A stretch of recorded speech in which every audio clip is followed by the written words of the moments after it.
Welcome, brave souls, to a night of mystery and terror. Are you ready to step into the darkness? Hold your breath, because tonight's story will haunt you long after the lights go out.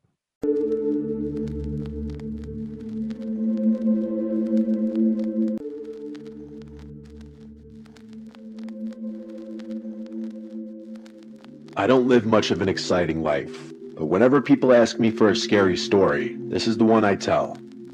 I was 15 at the time, about to start my sophomore year of high school. I grew up in a typical beach town, packed with tourists during the summer, but a ghost town as soon as the season ended. The bars and restaurants all closed down, and it's just the locals, the sky, and the ocean.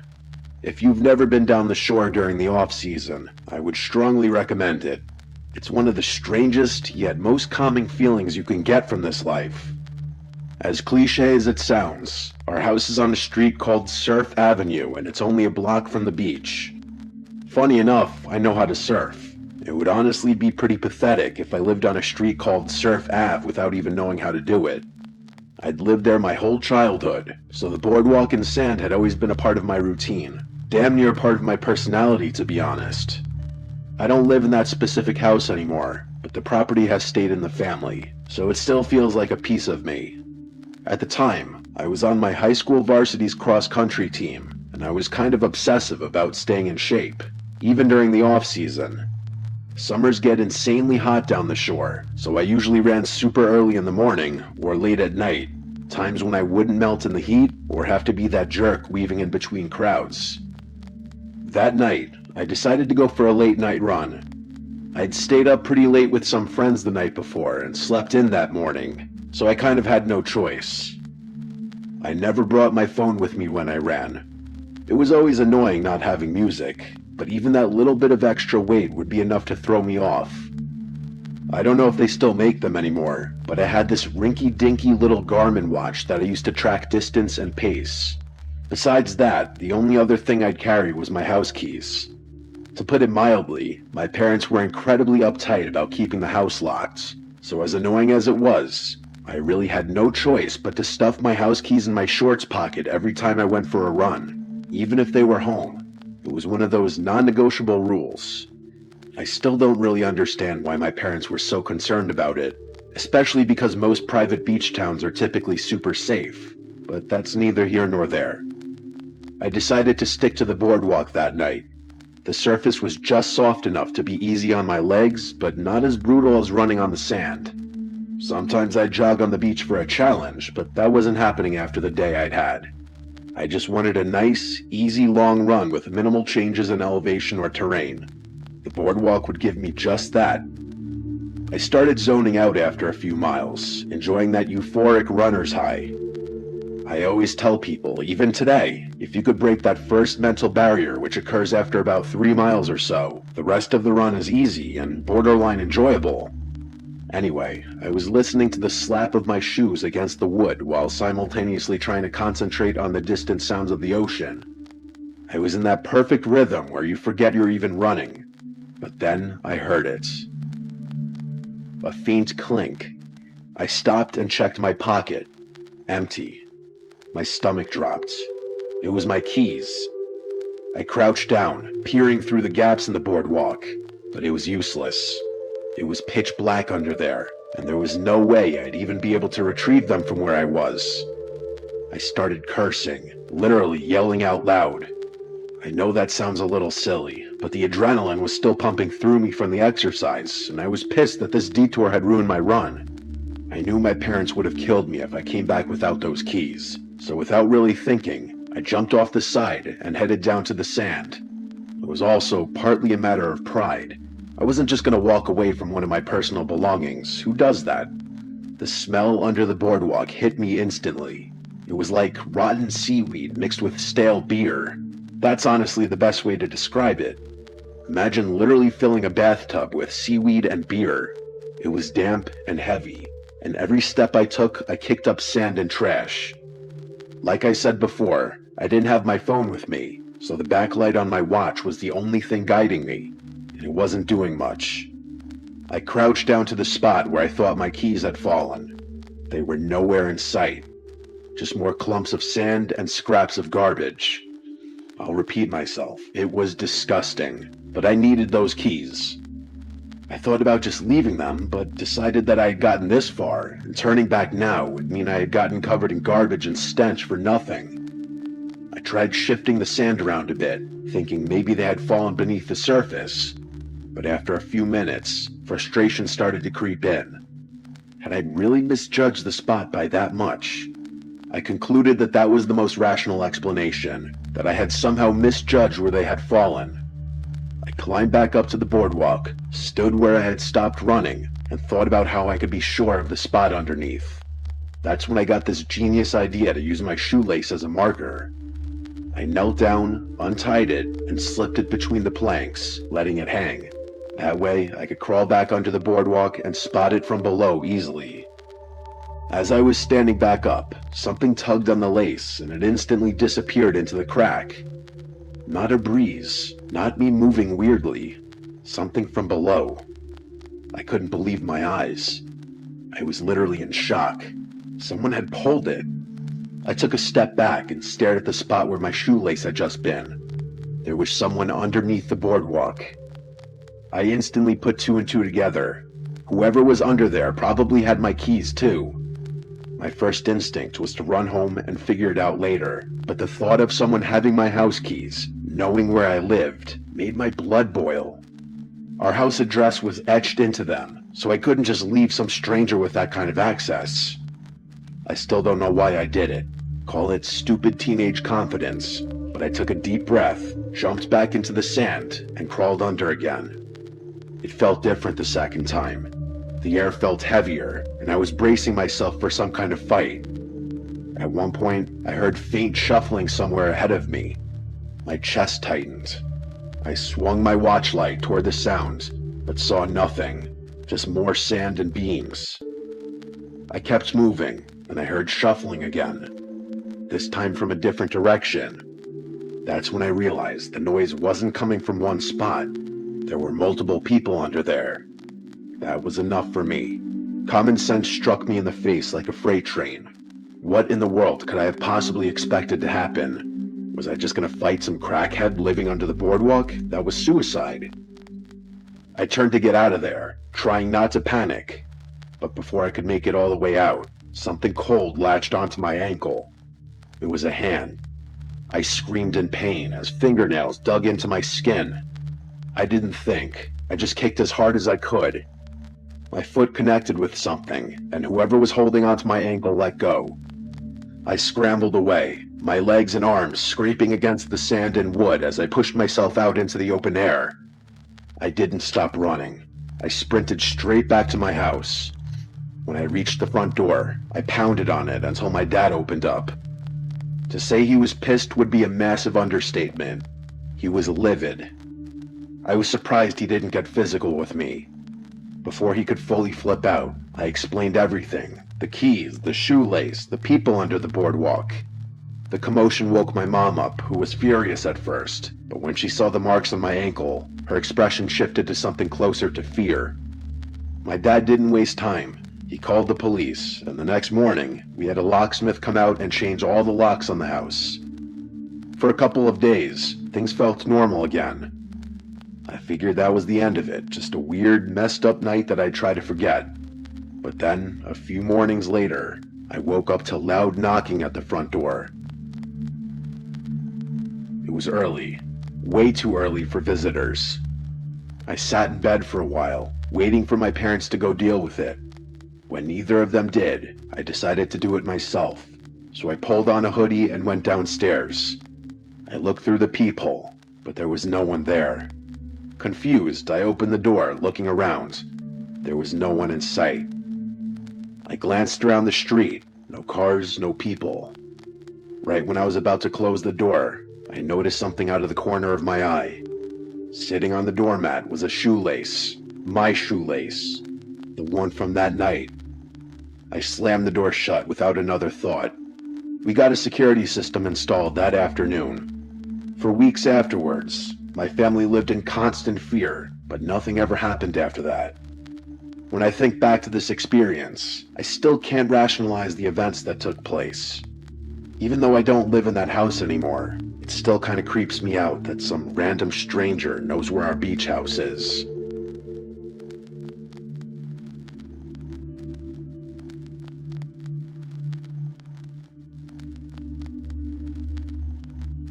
The thing about living in a beach town during the off-season is that it feels deserted. The tourists are long gone, the storefronts are mostly boarded up, and the boardwalk, the heart of the town in the summer, is nothing but an empty skeleton of itself. I like it though. It's peaceful. That's why for the longest time I go for late night runs on the boardwalk in the off-season, when no one was there. It was my detox from life and all the stresses that come with it. Sometimes you just need to be away from people. There was something about the sound of the waves and the rhythmic slap of my sneakers against the wooden planks that calmed me. It made me feel like I had the whole world to myself. Tonight was no different. The air was crisp, carrying that scent of salt and damp wood. The only lights came from the occasional street lamp, buzzing faintly, casting long, lonely shadows. I was maybe a mile in when I got that feeling. The one where you just know you're not alone. I glanced over my shoulder. A man stood in the distance, not walking, not moving, just standing there on the boardwalk facing me. I swallowed and turned back around, shaking it off. It was probably nothing. Maybe just another local taking a walk. But honestly, no matter what, that's still gonna be an eerie sight to see. I kept running. But a few minutes later, the feeling of being followed or watched came back even stronger. My heart thudded more intensely, not from exertion, but something else. The curiosity to turn around again thickened, so I turned around again. He was closer, still not moving, still just standing there, facing me. A deep, crawling unease settled in my stomach. I picked up the pace, now taking out my one headphone that I had in. My feet pounded against the wood, breath coming quicker, but every few moments, I heard footsteps behind me, in sync with mine. I turned again. He was even closer, but still, he was completely still. I broke into a sprint.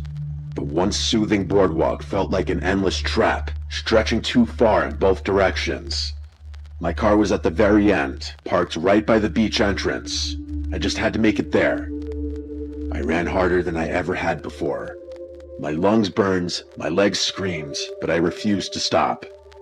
Every few seconds, I turned my head just enough to check, and every single time, he was a little closer, still standing and still watching.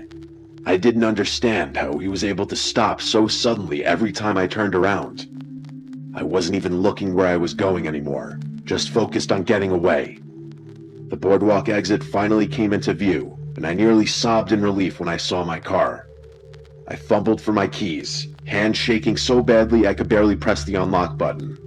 Finally, the lights flashed, and I yanked the door open, throwing myself inside and slamming it shut. I turned the key in the ignition and backed the car out of the spot. When I put the car in drive to whip the wheel to the left to turn out of there, I looked ahead, and the man was standing directly in front of my car, right where my car had just been.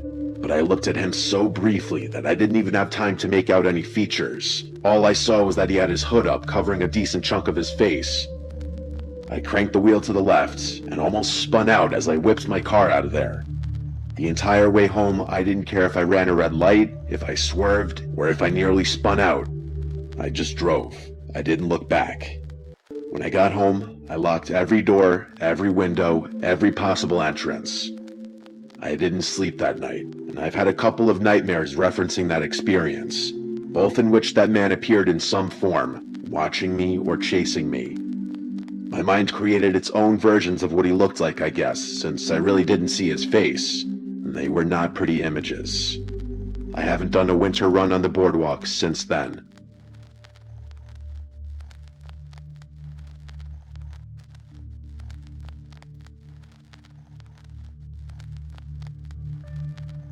This happened last summer.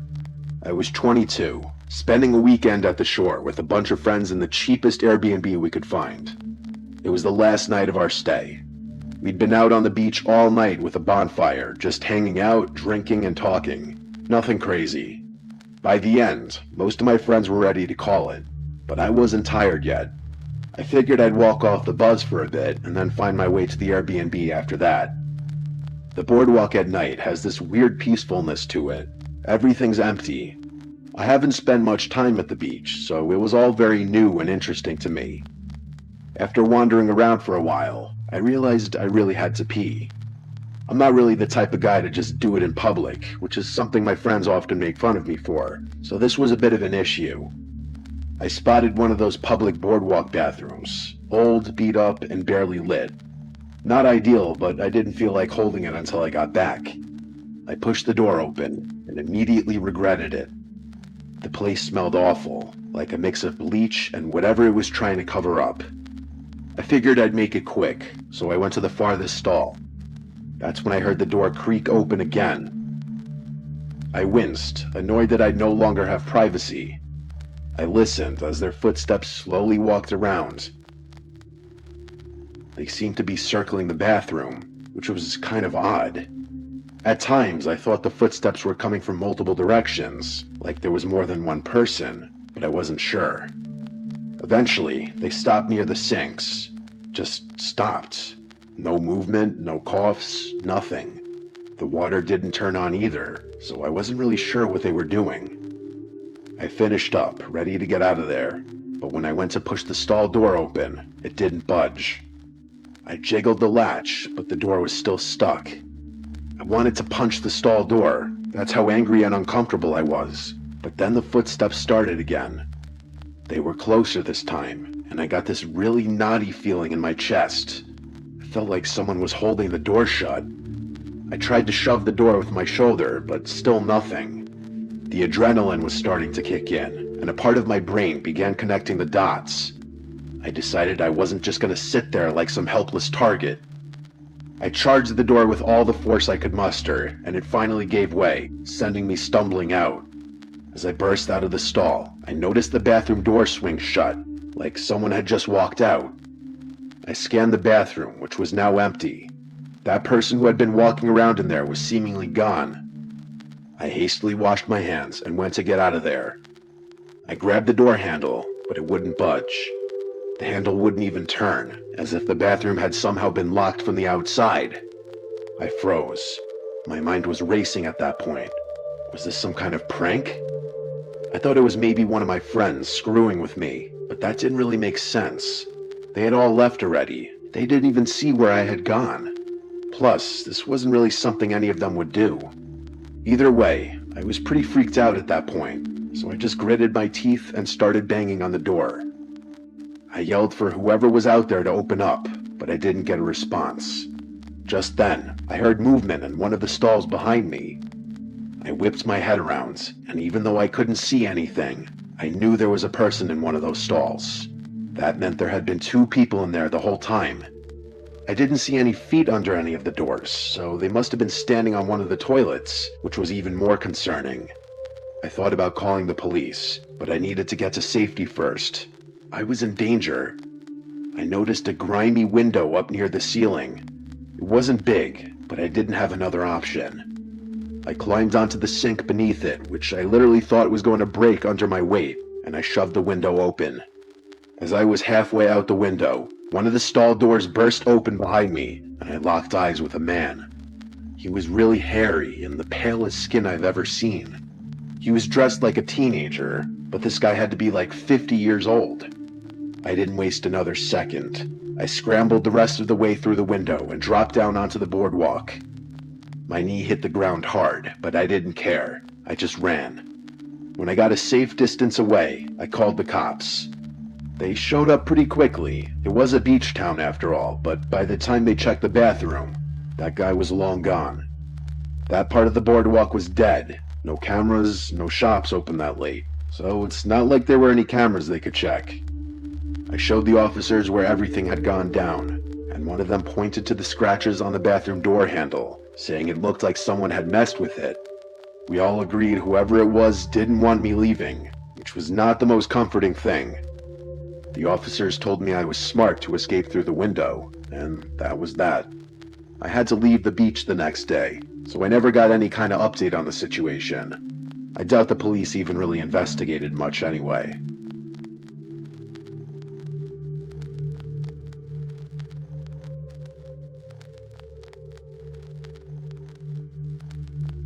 I'm sorry in advance if I mess up some details of the story, but it happened when I was really young. I don't remember exactly how old I was when it happened, maybe 8 or 9. But I know it was during one of those summers my family spent at my grandparents' beach house. It was kind of like the family hub. Every summer, a bunch of us, my siblings, cousins, aunts, uncles, would pile in for weekends or weeks at a time.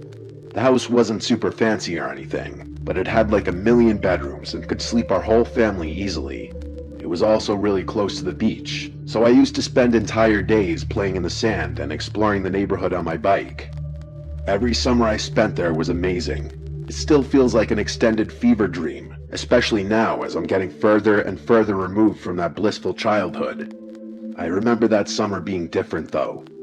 There was some big hurricane forecasted, one that had all the beach towns scrambling to take precautions months in advance. I'm not sure if other beach towns did this, but ours built these massive sand dunes along the shore as a makeshift barrier. I'm not sure if calling them dunes is exactly accurate. They were huge. I mean, to a kid, they looked like castle walls. I bet the aerial view of the coast during that time would have looked absolutely nutty. That summer, my siblings and I would spend hours climbing the dunes, tumbling down the other side, pretending we were scaling mountains or sneaking into a fortress. It was weird though, as you could probably imagine. Usually when you're standing on the boardwalk facing the beach, you can see the ocean stretching out in front of you. But those dunes, they completely block the view.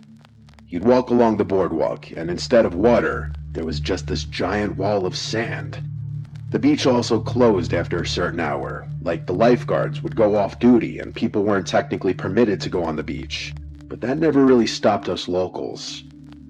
The town was safe, the kind of place where everyone knew everyone, and letting kids roam wasn't considered a big deal, especially after the touristy crowds thinned out. As long as we promised not to go in the ocean, our parents didn't really mind. And to be honest, I was kind of a little troublemaker back then. I liked pushing boundaries, especially when I thought I could get away with it. That's what led me to sneak out that evening. It wasn't dark yet, the sun hadn't even started setting, but I hadn't asked permission to go out. I just wanted some alone time. I think I'd gotten into a fight with one of my brothers, but I don't really remember. The sliding door downstairs where all the kids' bedrooms were made it easy to come and go unnoticed. My older cousins had practically written the playbook on sneaking in and out, usually for way more rebellious reasons than a solo beach walk, but I'd learned from them. Even today, we still laugh about how easy it was to sneak people in and out of the house without alerting the adults. Anyway, as quietly as I could, I stepped outside my bare feet, not even bothering to put shoes on. I made my way toward the boardwalk, expecting to encounter some locals, maybe even some kids my age. Even after beach hours, there were usually people around. Anyone who had or was staying in a house down there, really. I was kind of surprised to see how empty it was. It was a little strange.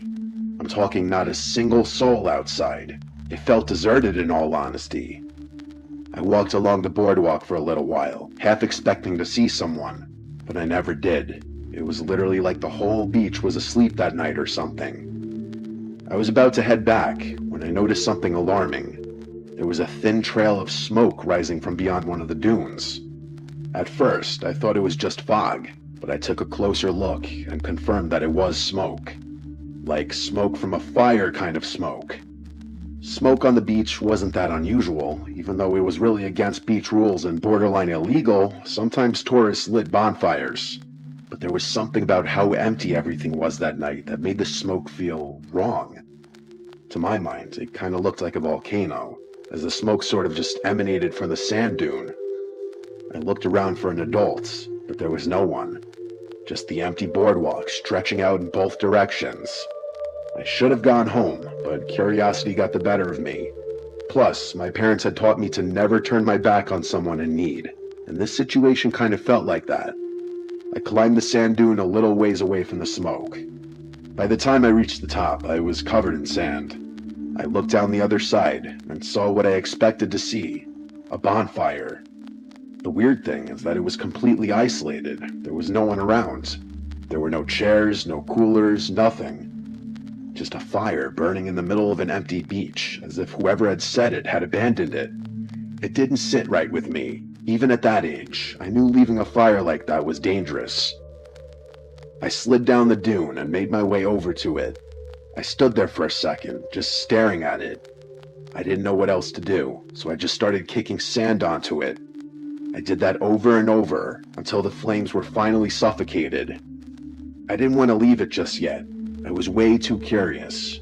I couldn't think of any reason why someone would light a fire just to abandon it, unless they were trying to commit a crime or something. I inspected the fire pit some more and made some eerie discoveries. First, there were clothes. Little kids' clothes, like stuff that I'd wear. Kids' shoes, socks, half-burned fabrics. I bent down, using a stick to poke around. I realized that the fire had mostly been clothes, which gave me a really sick feeling inside. But then I realized what else had been burning. Photos, or at least what was left of them. Most were charred beyond recognition, but one had survived enough for me to make out a face. It was a boy, probably around my age. He honestly looked a little bit like me, like if one of my parents told me he was a distant cousin or something, I'd believe them. The picture made me really scared. I felt myself wanting to run, and I dropped the stick I was holding. I was just a little kid. I obviously hadn't been through anything that scary before, so I was really freaking out. But it got so much worse. I heard a voice shout out, "Hey," from somewhere in the distance. I looked up, and there was a man coming toward me from down the beach. He was bald, but I couldn't see much else of his face from so far away. He was also staggering every few steps, as if he were fighting not to trip over on his own feet. It looked like he was drunk, or something worse. He yelled, "Hey kid," and started moving a little more quickly toward me. I couldn't move. I was frozen to the spot, petrified in fear. He yelled, "Don't you go anywhere," and that was what did it for me. My little brain finally caught up to my body, and I started running towards the sand wall. The sand made running hard, but I felt like I was in a life and death situation. I started climbing the dune, and I could hear him yelling obscene things behind me. He was getting closer. Just as I reached the top, I felt fingernails clawing at my ankle. By some miracle, he was never able to get a grip on me, and I vaulted myself over the dune, tumbling down to the bottom. I sprinted for the boardwalk and ran all the way home. I looked back a few times to make sure he wasn't following me, which he wasn't, but I kept running like my life depended on it. When I got home, I immediately went to my bedroom and started crying. I wanted to tell my parents, I really did, but all I could think about was how I'd snuck out and how much trouble I'd be in, so I kept my mouth shut. Looking back, I know I should have said something. I should have told my parents at least, but I didn't, and nothing ever came of it. As far as I know, there were no news reports, no police at the beach the next day, no reports of missing children in the area, or anything like that. I still don't know what to make of this. Even though it happened a long time ago, I can't help but feel like there's more to the story. I think what terrifies me the most is how eerily similar that kid in those photos looked to me. Sometimes I wish I could go back in time and tell my younger self to just fess up, but that's just something I'll have to live with.